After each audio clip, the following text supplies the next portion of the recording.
This is Kathy Beal of EmpowermentUnlimited.net with Astro-Insight for the week of January 27th, 2020. This week is brought to you by the planet Neptune. And appropriately enough, the week begins on the anniversary of the birth of Lewis Carroll, author of Alice in Wonderland and Through the Looking Glass. And a lot of life really does feel very much like that these days.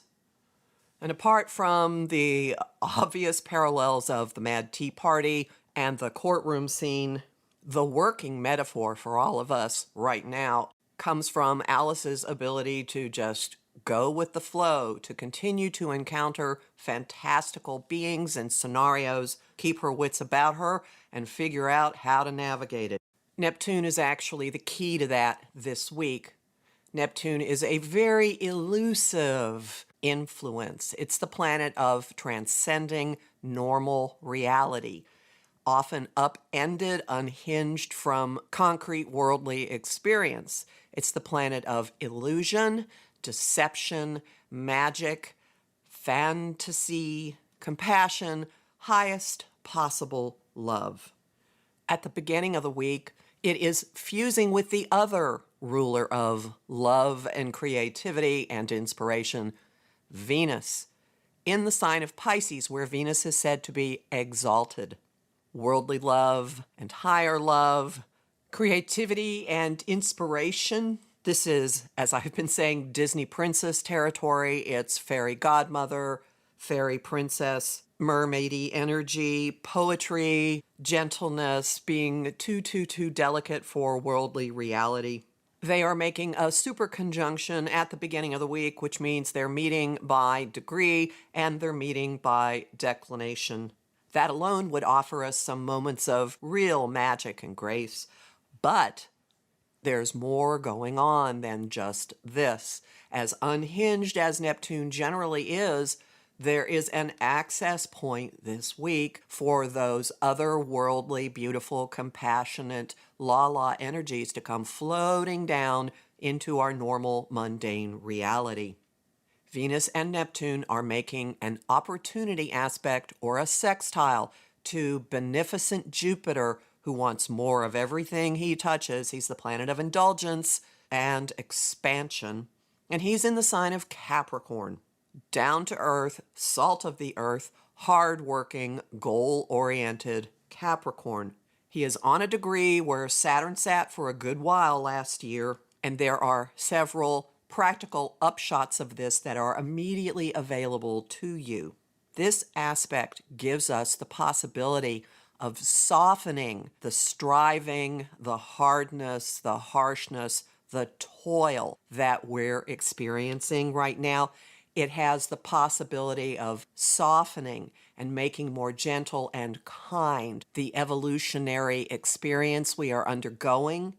The Saturn-Pluto conjunction from a couple of weeks back, coupled with the Cancer full moon, brought a change in our existence with a finality that is akin to being born, to giving birth.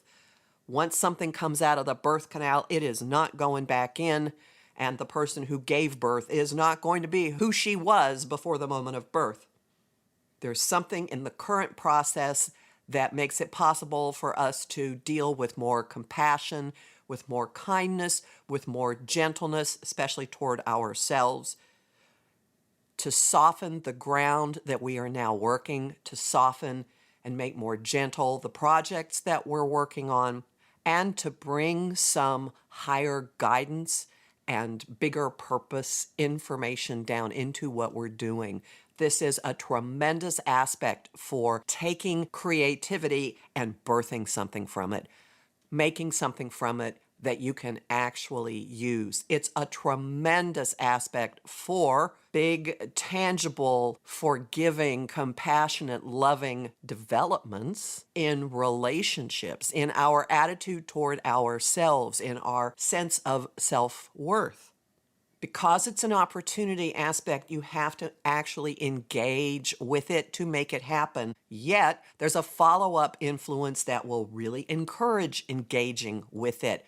The Venus, Neptune, Jupiter opening is exact on the 27th, and the next day there is a giant cosmic push. Do something about it already. Mars in Sagittarius will be squaring Neptune. Venus will have just moved off the square. This has a number of probable results. One is increasing the fog, increasing confusion, increasing lies, attacking the fog. What happens when you attack fog? Can you put your hands around it? Can you grasp it in your fingers? Don't think so. Attacking the lies. I would imagine that on a big level, the cosmic spin machine is going to go so far that it just defies credulity as if it hasn't already. There may also be something involving the legal system or a legal proceeding on a governmental level that hits a new push. And on a personal level, you may feel like it's really time to do something about whatever this higher beaming is that is offered to you at the beginning of the week. Last week, Venus and Mars had this action-demanding aspect.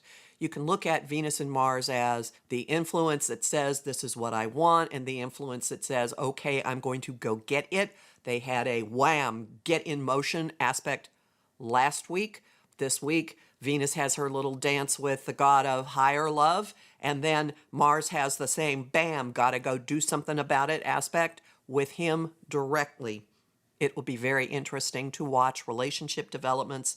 There could be something about unmasking secrets, unmasking confusion, unmasking misunderstandings. Could also be escalating them. Deceit, things that have been hidden, could be a factor in this as well. And of course, you may find yourself really compelled to get moving on whatever the impulse is that beams down and dangles in front of you on Monday. And remember, again, a sextile, an opportunity aspect, does not drop into your lap. It's an open window. You have to stick your head out of it. It is a doorway. You have to walk through it. And if the most that happens this week for you personally is that you binge watch, well, okay, what's the harm in that? Homing thought of the week. Show me how to bring my vision into reality. Song of the week, I have two, and they're both really old.